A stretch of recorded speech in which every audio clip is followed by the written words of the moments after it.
Quero saudar todos os irmãos e irmãs aqui presentes na graça, no amor e na paz do nosso Senhor Jesus, para darmos continuidade à nossa jornada de jejum e oração, seguida desses estudos aí que tem como tema a estratégia mundial de Satanás, não é isso?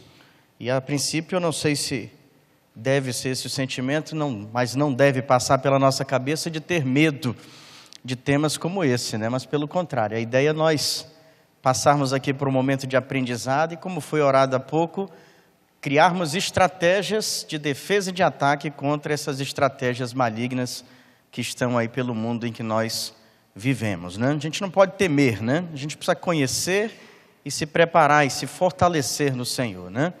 Lembra aquela piada, né, da igreja que estava em campanha de jejum, numa semana de carnaval, né? E aí fizeram uma vigília em determinada noite de carnaval, e uma das pessoas que estavam curtindo ali o carnaval, totalmente bêbado, entrou na igreja e estava fantasiado de diabo, né? Vocês conhecem essa história, né?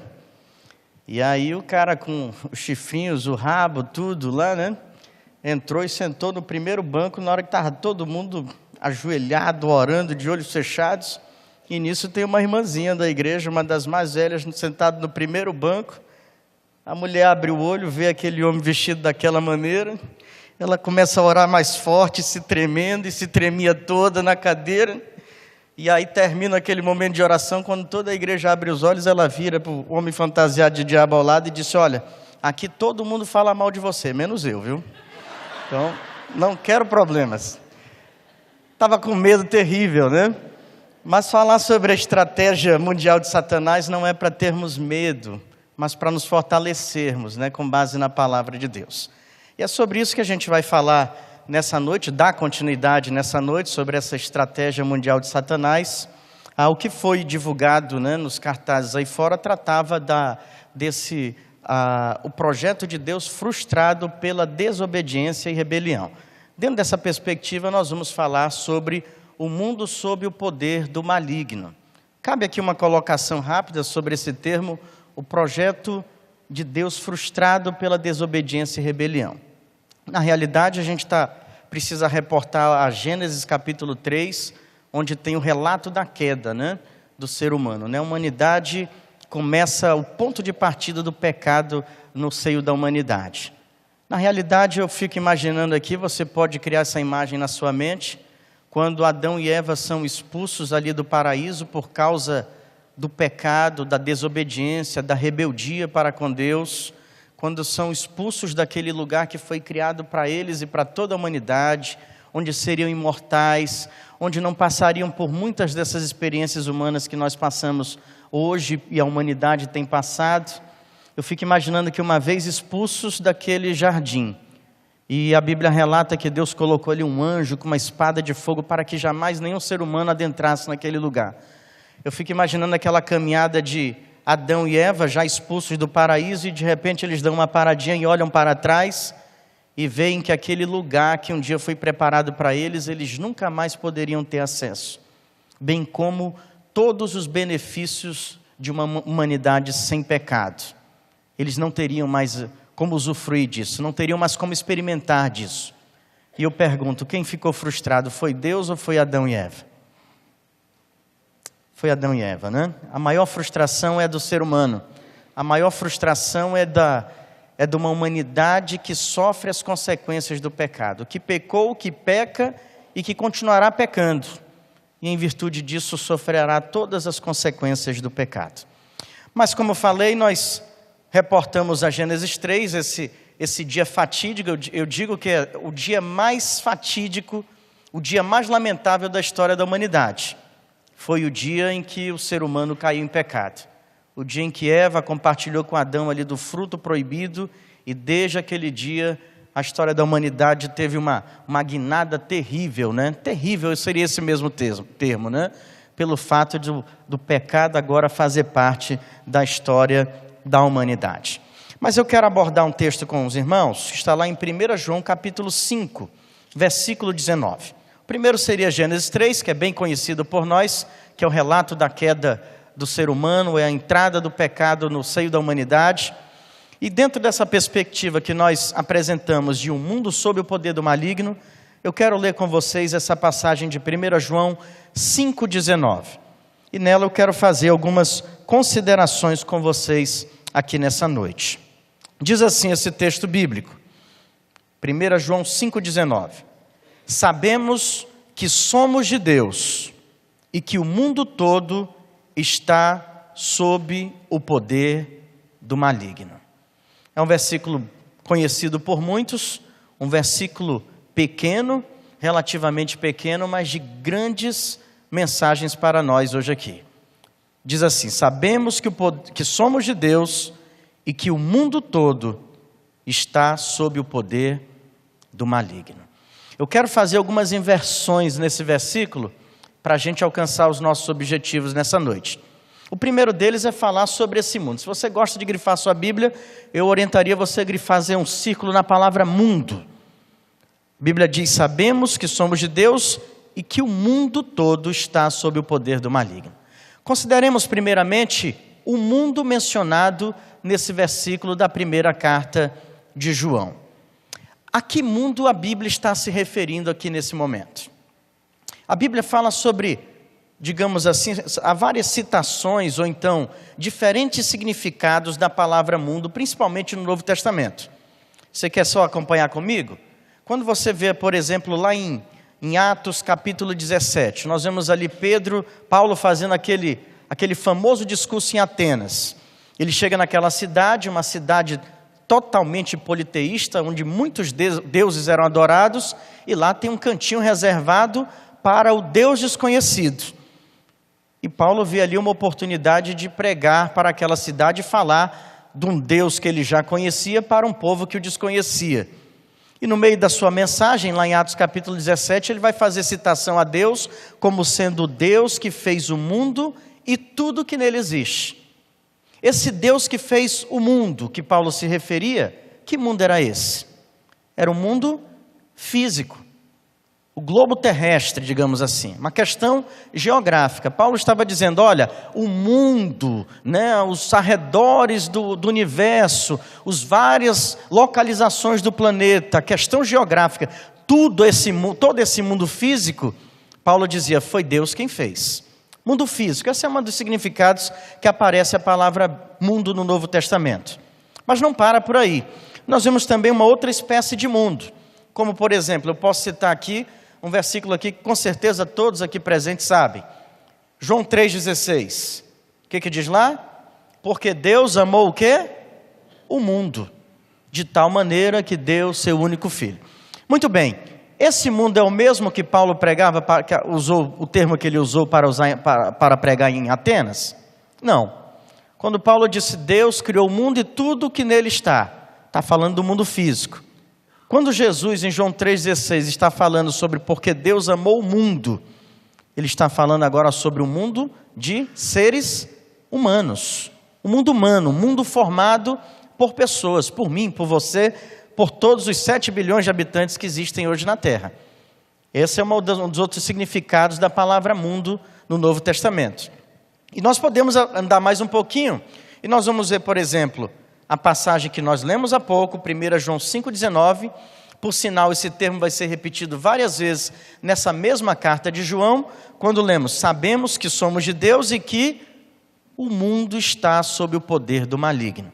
Esse mundo em questão aqui, não é o mundo físico, que aparece em Atos 17, e nem o mundo humano, o qual Jesus mencionou em João 3,16. Qual seria esse mundo mencionado aqui pelo apóstolo João? Aqui nós estamos tratando de um mundo sistema, de um mundo, não ameis o mundo, nem as coisas que há no mundo. João não está falando para não amar lugares geográficos, João não está dizendo para nós deixarmos de amar as pessoas, aí trata-se de um sistema. O que significa esse mundo sistema, queridos? E aí é o nosso foco, nossa primeira parada de nosso estudo nessa noite. Esse mundo, essa palavra mundo que aparece aí em João 5,19, 1 João 5,19, você vai vê-la também em 1 João 2,15, depois em outras passagens que nós vamos abordar. esse mundo aí é mais ou menos o mundo-sistema que nós usamos em algumas conversas nossas do cotidiano. Como, por exemplo, os homens aí costumam falar muito sobre o que está acontecendo no mundo do futebol. Não é isso? Que mundo é esse? É o sistema, um sistema do mundo sistema do mundo futebolístico, digamos assim. Quando nós falamos, por exemplo, você viu o que está acontecendo no mundo político? Você está entendendo? Sistemas que nós estamos tratando, né? Podemos falar de outras formas aí, o mundo da política, o mundo da economia, enfim. O que a gente trata sobre quando a gente faz menção desses tipos de mundo? São sistemas existentes no nosso dia a dia. É exatamente esse sistema, esse mundo, que João está mencionando quando ele diz que esse mundo está sob o poder do maligno. Um mundo sistema, um mundo que tem uma certa estrutura montada, mesmo que invisível. Não é mundo geográfico, não é mundo necessariamente pessoas humanas, embora essas pessoas façam parte desse sistema, mas João está dizendo que o mundo que está sob o poder do maligno é um sistema. Que sistema é esse, pastor? Torna isso um pouquinho mais claro. Jesus, certa feita, fez menção ao diabo como sendo o príncipe deste mundo. Que mundo é esse? Que mundo é esse que a Bíblia está se referindo? Então, se não é mundo físico, se não é mundo geográfico, se não é mundo humano, o que é isso?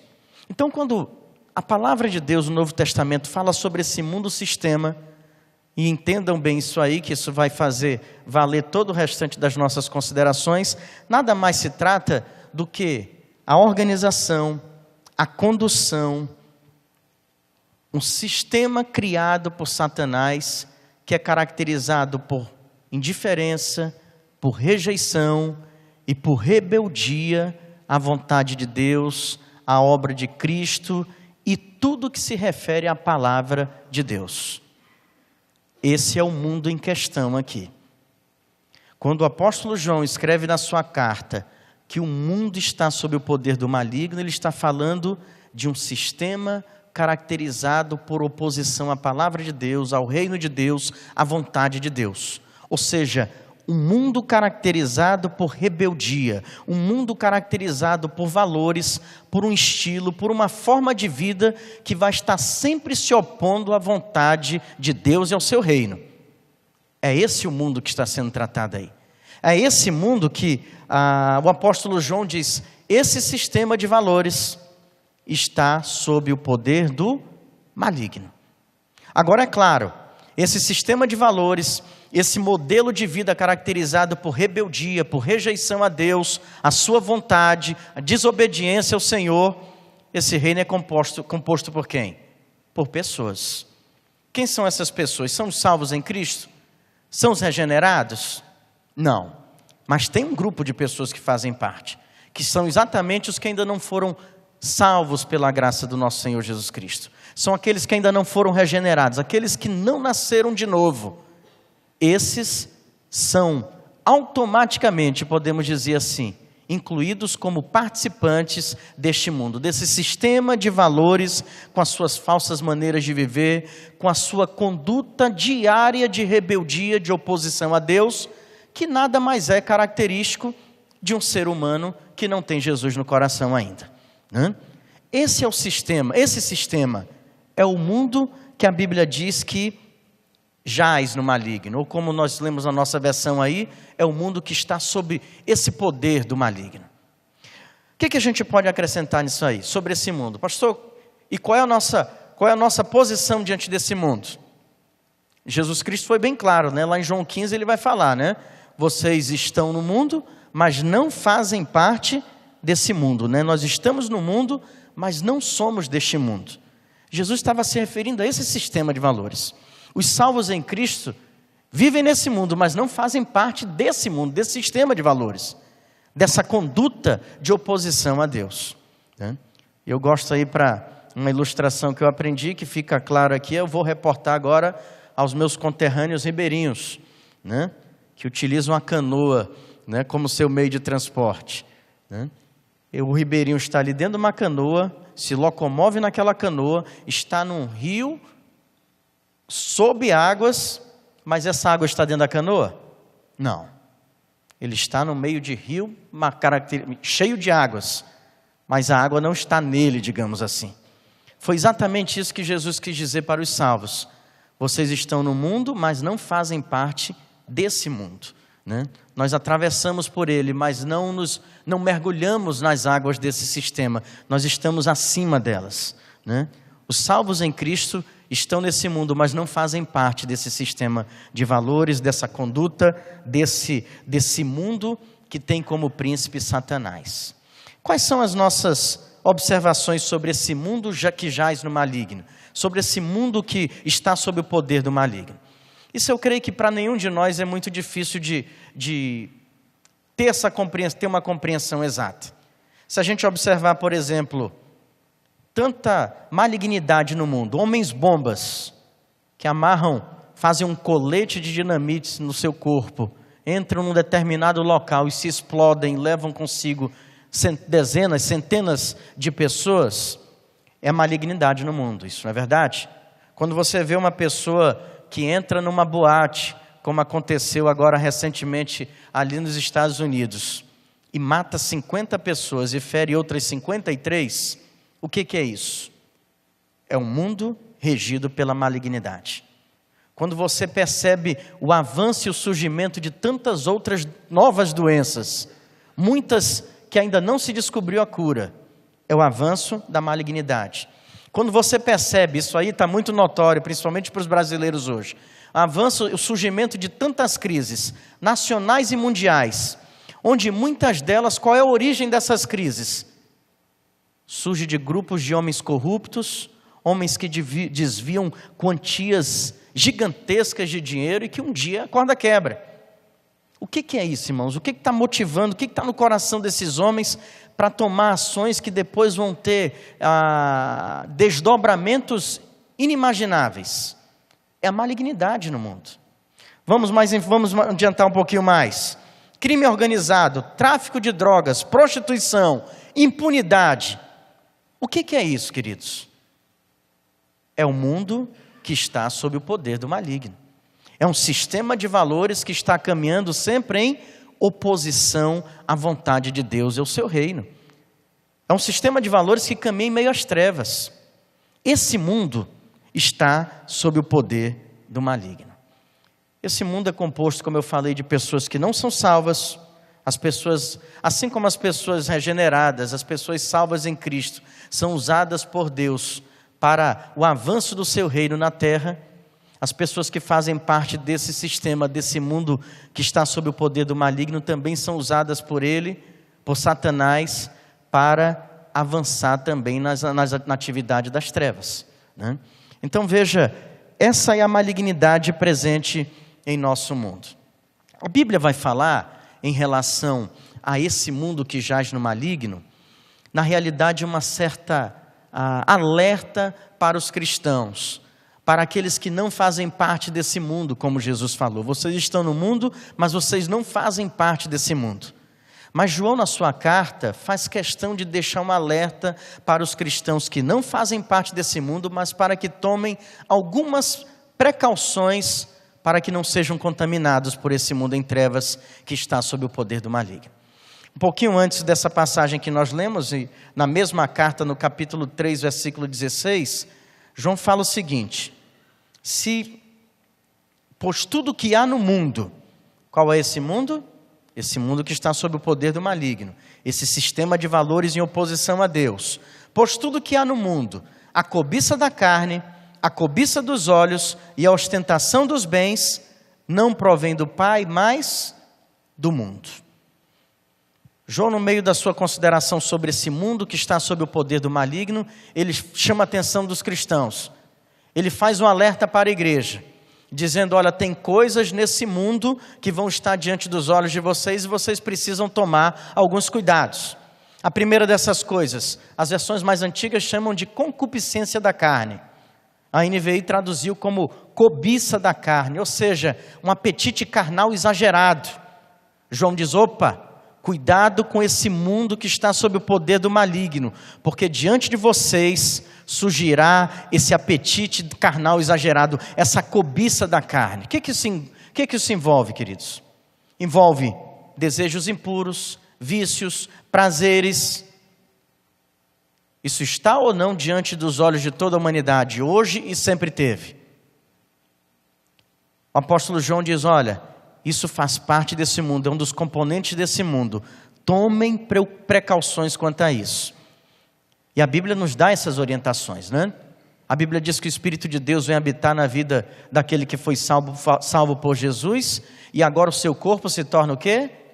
Templo do Espírito Santo. Então a Bíblia faz alertas, olha, é preciso ter uma vida consagrada, é preciso viver uma vida piedosa diante de Deus e dos homens. E aí o apóstolo João diz, olha, esse mundo, esse sistema de valores que está sob o poder do maligno, cuidado em relação a esse componente cobiça da carne ou concupiscência da carne. É preciso ter cuidado com isso. Vícios precisam ser abandonados. Oração, consagração, vida santa precisa ser exercitada para que você não se renda a esse componente desse mundo chamado cobiça da carne. Ele acrescenta outro além da cobiça da carne, ele acrescenta concupiscência dos olhos ou cobiça dos olhos. Algum escritor já disse que o homem se torna cativo daquilo que ele vê.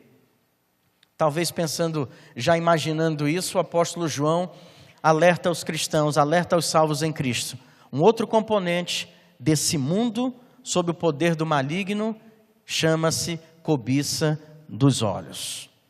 É preciso vigilância, cristãos. É preciso oração. É preciso cuidados espirituais com aquilo que passa diante dos nossos olhos. E se a gente for ver em tantos outros relatos bíblicos, voltemos lá em Gênesis 3, que falei ainda há pouco. Foi por essa via que Eva desobedeceu. O que diz lá em Gênesis 3:6? Que Eva olhou, né, para aquele fruto, né, e começou a desejá-lo. O que é isso? Cobiça dos olhos, ou concupiscência dos olhos. E não aconteceu só com Eva, né? Lá em Josué capítulo 6 vai falar do relato de Acã, né? E Acã diante de Josué mais tarde vai dizer, né, que quando ele viu aquela capa babilônica, aquele monte de prata e aquela barra de ouro, ele disse, isso aqui vai ser meu. Isso agora é meu. Não sei de quem era, mas agora vai ser meu. A que se rendeu Acã? A cobiça dos olhos. É preciso, irmãos, a gente ter cuidado. Poderíamos também falar de Davi, né? Um exemplo bem notório do que é cobiça dos olhos. Aquele maldito dia em que ele está no seu palácio, vai ali para a sacada ali dos seus aposentos e lá de longe ele vê Batseba tomando banho. O que foi aquilo? Cobiça dos olhos. Os cristãos são alertados na mesma carta em que diz que este mundo está sob o poder do maligno. Os cristãos são alertados para terem cuidado com a concupiscência da carne, ou cobiça da carne também com a cobiça dos olhos. E João, nesse mesmo versículo 16 do capítulo 3, ele acrescenta também que além da cobiça da carne, além da cobiça dos olhos, existem também a ostentação dos bens. As versões mais antigas chamam de a soberba da vida.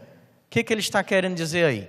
Está fazendo uma alerta dizendo que Satanás, desde o princípio, tenta enganar o ser humano com a falsa ideia de que ele pode ser tão grande quanto Deus. Não foi essa conversa que ele teve com Eva? Se você comer desse fruto, você será igual a Deus. Foi exatamente isso, irmãos. O tempo passa. A Bíblia nos alerta para os cristãos que vivem nesse mundo, nesse sistema de valores, mas que não fazem parte dele, que além de ter cuidado com a cobiça da carne, com a cobiça dos olhos, é necessário também que tenhamos cuidado com a soberba da vida, né? Ou então com a ostentação dos bens. Aquele desejo louco, né, de possuir riquezas, de galgar uma posição, né, para que através dela possa ser honrado por aqueles que estão abaixo, possa ser reconhecido, possa ser aclamado. Isso existe, irmãos, até hoje. E é uma incidência que, segundo a palavra de Deus, cristãos precisam tomar cuidado com a soberba da vida.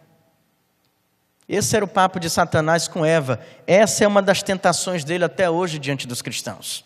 Pelo contrário, Jesus Cristo, quando esteve nesse mundo, disse o quê? Buscai o quê? Em primeiro lugar, o reino de Deus e a sua justiça, e todas as outras coisas vos serão acrescentadas. Jesus, olha, se afastem da soberba da vida, porque foi essa conversa de Satanás com Eva lá no paraíso que causou a expulsão deles de lá, e a entrada do pecado na humanidade. Precisamos ter cuidado com esses componentes desse mundo que está sob o poder do maligno. Então veja bem, trabalhamos aí a questão desse mundo. Então, quando você olhar para 1 João 5,19, que diz, e que o mundo todo está sob o poder do maligno, mundo, sistema de valores que está sempre em oposição a Deus, ao seu reino e à sua vontade. É composto de pessoas, sim, daqueles não salvos por Cristo, por ímpios. Os cristãos estão ameaçados por esse sistema de valores, por esse mundo? Sim, através da cobiça da carne, da cobiça da vida, da cobiça dos olhos, da soberba da vida. Precisamos ter cuidado contra esses elementos desse mundo que está sob o poder do maligno. A malignidade é uma realidade? Sim, a cada dia mais crescente. Mas, como eu falei que é fazer o processo inverso de tudo isso aí, esse mundo todo que está sob o poder do maligno, a palavra de Deus vem aos nossos ouvidos nessa noite e diz o quê? Sabemos que somos de Deus. Sabemos que somos de Deus. E aí, irmãos, a gente precisa parar para fazer uma outra consideração, e eu quero fazer em partes essa consideração aqui. Primeiro, sobre esse termo que o apóstolo João usou, sabemos. Essa palavra é a quinta de 6 vezes que ele vai usar entre os versículos 13 e o versículo 20 desse capítulo. 1 João 5, de 13 a 20, ele vai usar esse termo com as suas variações 6 vezes. Na quinta vez é justamente esse versículo que nós estamos aí trabalhando nele. Sabemos que somos de Deus. E é interessante que na insistência de João em usar esse termo, nós fazemos uma descoberta. Quando ele insiste em usar essa palavra nas suas formas variadas por 6 vezes num pequeno trecho, João estava usando um termo que não era um saber intelectual. Não era como se eu estivesse aqui dando uma aula para vocês qualquer e dissesse, olha, eu tenho algo que vocês precisam saber nessa noite. E aí você aprende, quem sabe amanhã esqueceu, ou então não aprende. Não, quando João diz, sabemos que somos de Deus, esse termo sabemos, que ele vai insistir tanto no seu uso, tem um sentido, uma conotação muito forte nas suas palavras. No original, ele estava querendo passar a ideia o seguinte, irmãos, de que saber, mas no sentido de não admitir hipótese alguma, qualquer possibilidade de dúvida. Quando ele diz sabemos que somos de Deus, ele está dizendo, nesse saber não pode haver nenhuma insegurança, nenhum medo, nenhuma ignorância. É a mesma forma que ele usa 6 vezes, somente no capítulo 5 dessa sua primeira carta. Sabemos, saibam, é preciso que vocês saibam. Todas as vezes que ele usa o termo saber, nas suas variações, ele está dizendo sobre um entendimento, uma compreensão, longe de qualquer medo. Lembram-se da história que eu falei da senhorinha que estava lá no culto, cheia de medo de Satanás?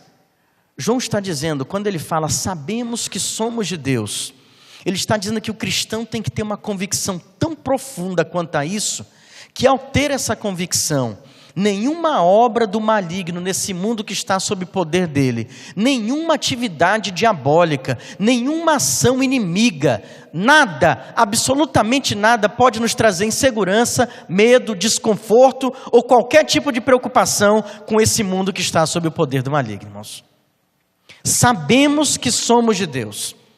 A Bíblia Thompson traz um dos seus comentários dizendo que a primeira carta de João deveria ser chamada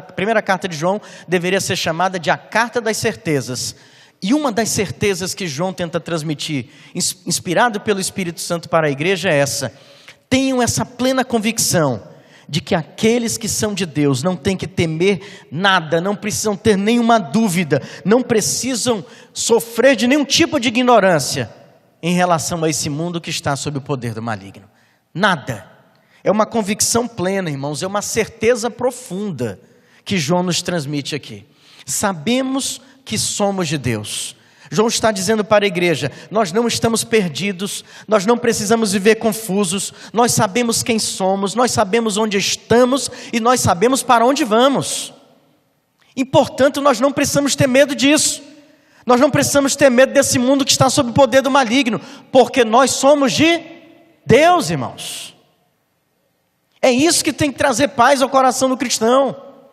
O cristão não pode ficar tremendo as pernas diante de tanta atividade maligna nesse mundo, porque nós sabemos que somos de Deus, irmãos. Os salvos por Cristo, os regenerados, aqueles que não fazem parte desse mundo, embora estejam nesse mundo, aqueles que são nascidos de novo, são de Deus. E precisam ter essa convicção de que, embora esse mundo está sob o poder do maligno, eles estão sob os cuidados divinos. É isso que João tenta nos transmitir, irmãos. Sabemos que somos de Deus, por isso eu faço essa inversão. Porque você pode já ficar preocupado, né? O poder do maligno, o mundo está sob o poder dessas garras diabólicas. E nós sabemos que somos de Deus. Nós somos convictos. Nós temos plena confiança, nós temos uma profunda certeza que nós somos de Deus.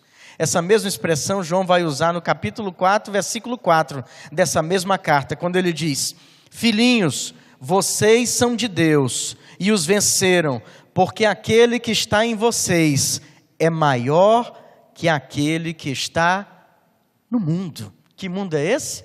O mundo que está sob o poder do maligno. Mas sabe o que João fala para os cristãos? Vocês já venceram esse mundo, vocês já venceram o anticristo, vocês já venceram os falsos profetas, vocês não precisam temer, porque vocês são de Deus. Irmão, se nós pudermos sair daqui com um grande ensinamento nessa noite, desse lugar, e você que nos assiste aí pela internet, saia com esse, aprenda esse.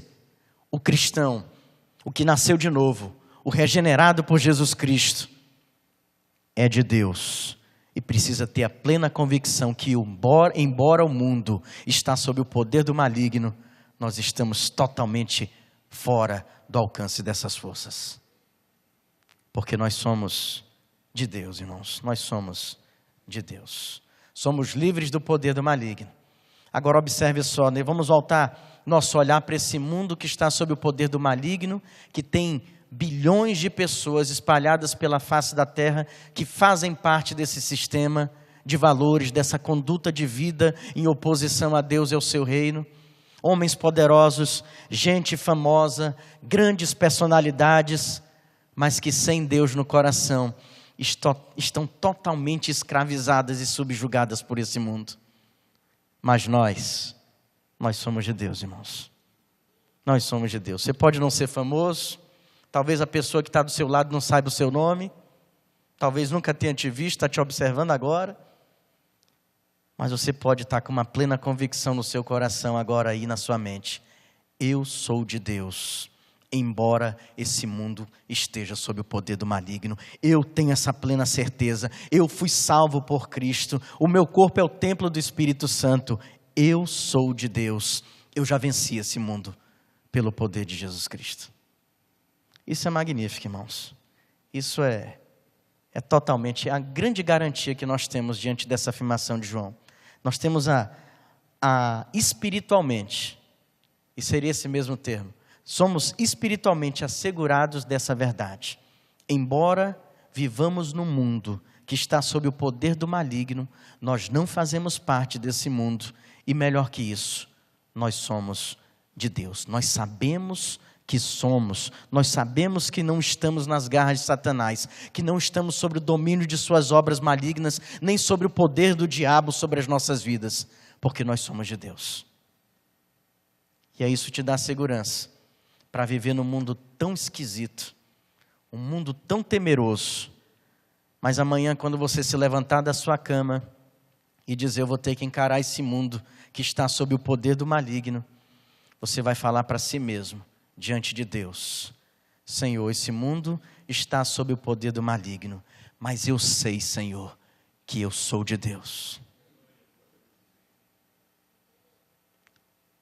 Isso, irmãos, nos dá a garantia de vitória sobre toda a malignidade que existe no mundo em que nós estamos vivendo. Eu quero concluir as minhas palavras nessa noite e terminando falando sobre esse mundo que a gente vive. Eu tenho plena convicção, e eu creio que a maioria de nós aqui nesse lugar tem também, de que Deus quer usar a vida de cada um de nós para proclamar a sua palavra nesse mundo que está sob o poder do maligno. Deus quer usar cada vida, cada um de nós, para ser luz em um mundo em trevas. Deus quer usar a mim, Deus quer usar você, Deus quer usar essa igreja, Deus quer usar a sua família para levar a salvação, a palavra, um novo sistema de vida, bem oposto a esse que muitas e muitas pessoas estão vivendo. Deus quer usar a mim, Deus quer usar você. Mas para isso é preciso a gente a cada dia construir um relacionamento com Deus, marcado por uma vida consagrada, santificada, de vigilância, de oração, de atenção e precauções diante dos elementos que compõem esse mundo que está sob o poder do maligno. Ter cuidado em relação à cobiça da carne, à cobiça dos olhos, à soberba da vida. É preciso ter uma vida, irmãos, que a gente possa ser usado por Deus para, como temos falado aqui desde o início do ano, para que a igreja do Senhor possa alcançar um grande reavivamento e que vidas através de nós possam ser tocadas pelo poder transformador de Jesus, serem despertadas espiritualmente e serem salvas pelo nosso Senhor. Deus quer isso de nós. É por isso que nós estamos nesse mundo, embora não sendo contados como parte dele. É para poder diminuir cada vez mais a quantidade de pessoas desse mundo que jaz no maligno, para povoar cada vez mais o céu.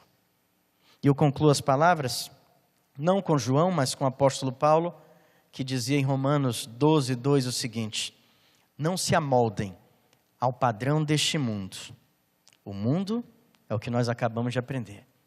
Não se amoldem ao padrão deste mundo, mas transformem-se pela renovação da sua mente, para que sejam capazes de experimentar e comprovar a boa, agradável e perfeita vontade de Deus. Que assim seja com nossas vidas, irmãos. E que Deus abençoe a todos. Amém?